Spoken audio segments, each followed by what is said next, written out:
Kung inaakala natin na hindi na natin kailangan ng kaalaman sa Islam, ngayon pa lang nagsisimula na ang ating kamangmangan at pinipigilan na natin ang isa sa nagpapadali ng daan tungo sa Jannah, paraiso.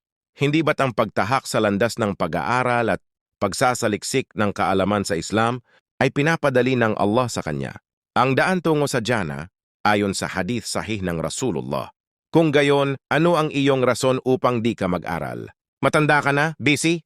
Kapatid, kaibigan, napakaraming mga sahaba o mga kasamahan ni Propeta Muhammad na mga matatanda na o may edad na, ngunit sila'y nag-aral at nagsaliksik ng kaalaman. Kung sa pagiging abala o busy, ay wala nang mas hihigit pa sa pagiging abala sa kanila.